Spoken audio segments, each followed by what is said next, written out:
যেবা যারা বলেন মাজার জিয়ারত শিরিক, এর জন্মই শিরিক। আমি আর বেশি কিছু বলবো যে এর জন্মের মধ্যে ডিফেক্ট আছে। জন্মের মধ্যে ডিফেক্ট না থাকলে পিতা মাতার অস্তিত্বকে অস্বীকার কেউ করতে পারে না। এটা আমাদের পূর্বপুরুষ, মুসলমানদের পূর্বপুরুষ রাসূল সাল্লাল্লাহু আলাইহি ওয়াসাল্লাম উনি নিজে মাজার রোজা জিয়ারত করেছে,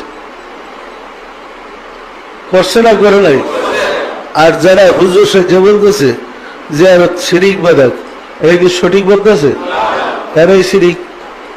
আমি শিরিকের অর্থ জানি না। সম্মানিত আশিকের রাসূলেরও মনে রাখতে হবে এবং সতর্ক থাকতে হবে আমরা যেন মানুষ শয়তানের প্ররোচনায় পড়ে বিপদগামী হইয়া না পড়ি। মানুষ শয়তানকে নবীদেরকে বেশি কষ্ট দিছে, জিন শয়তান কষ্ট দেয়। নফস শয়তান ওনারা সাধনা করে মুসলমান মনে গেছে। মানুষ শয়তানই 27টা যুদ্ধ করছে রাসূলের বিরুদ্ধে। রাসূলের বিরুদ্ধে যারা 27টা যুদ্ধ করেছে, জন্মভূমিতে থাকতে দেরি নেই, রাত্রে অন্ধকারে ওনাকে হিজরত করতে হয়েছে। যে হিজরত করতে গেছে মদিনায়, হিজরত করে মদিনায় নিরাপদে আশ্রয় নিতে গেছেন। মদিনায় গিয়া তার উপর আক্রমণ। মক্কায় একটা যুদ্ধ হয় নাই। মদিনায় যাওয়ার পরে রাসূলের উপর আক্রমণ করার পরে বিধান আসছে, আল্লাহ নির্দেশ করছে, হে রাসূল, এখন আপনার উপর আক্রমণ আসলে পাল্টা জবাব। এরপর থেকে যুদ্ধ শুরু। 10 বছর মদিনায় রাসূল ছিলেন। মানুষ শয়তানগুলো 10 বছরে 27টা যুদ্ধ করছে। 10 বছরে কয়টা যুদ্ধ? চিন্তা করেন, রাসূল একটু শান্তিতে থাকতে দিছে?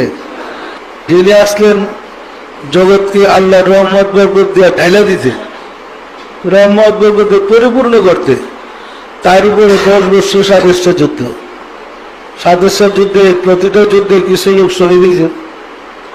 এক যুদ্ধে তো 70 জন সাহাবী, হামজা রাদিয়াল্লাহু তাআলা সহ 70 জন সাহাবী উহুদের যুদ্ধ না। এইরকম প্রতিটা যুদ্ধে কিছু কিছু সাহাবা শহীদ হয়েছে। সাহাবীদের চোখের পানি দূর হইতে না হইতে আরেকটা যুদ্ধ হয়ে গেছে।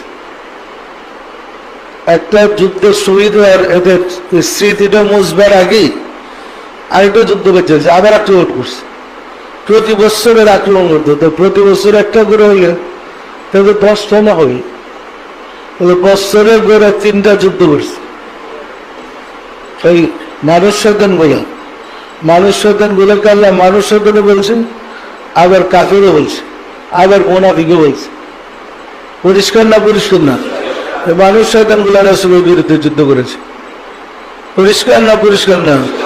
এখন আইনদের বিরুদ্ধে মুখের যুদ্ধ, একবার তরবারের যুদ্ধ নেই, ওই মুখে বকাবাজি বদনাম উৎসাহরত হইয়া যুদ্ধ করতেছে আইনদের বিরুদ্ধে যারা। এরা কি বলুন তো? এই মানুষ শয়তান থেকে সাবধান থাকুন, মানুষ শয়তান থেকে সাবধান থাকুন এবং বিপদ থেকে বাঁচার জন্য মানুষ শয়তান থেকে দূরে থাকতে হবে। পরিষ্কার? আপনারা নিজেরা যাদের লতিফা জিকির জারি হয়েছে, যাদের লতিফাগুলো চালু আছে, আমাদের জিকির জারি নাই এমন লোক নাই, তাহলে আমি উপরে ব্যবসা মুখ দিলাম কেউ। যাদের লতিফা জিকির আছে দেখেন, মানুষ শয়তান যত সুন্দর জুব্বা পাগড়ি পরে যায়, আপনার তার পাশে তো হাইট হলেন, দেখলে ভিতরে যারা বেড়া শুরু হয়। কি হয় না আপনাদের? হুজুর দেখলে কি শরীর ঝোলে? কেন? এটা আপনার গালি দেয় নেই, দেখলেই কেন আপনার শরীরে জ্বালা পড়া শুরু হয়। প্রমাণ করতে যে এটা কিন্তু মানুষের দান। পরিষ্কার না? পরিষ্কার না? সুতরাং আমরা মানুষ শয়তানের হাত থেকে বাঁচতে হবে, মানুষ শয়তানের হাত থেকে বাঁচতে হবে, আর নফস শয়তানের হাত থেকে বাঁচতে হবে। যে শয়তান এগুলো আমরা কিছু করতে পারি না, কিন্তু মানুষ শয়তান আর নফস শয়তান আমাদেরকে প্ররোচিত করেছে।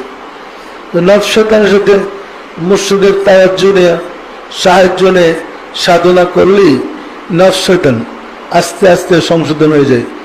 এটার থেকে বাঁচার পর নফস শয়তান যারা আপনাকে প্ররোচিত করছে, পাপের দিকে উৎসাহিত করছে, আপনি মুর্শিদের চেহারা মোবারক খেয়াল করেন,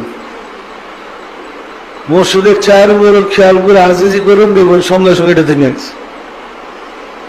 তো বুঝতে পারবেন নফস শয়তান আপনাকে কুপরামর্শ দিছিল। পরিষ্কার না পরিষ্কার না?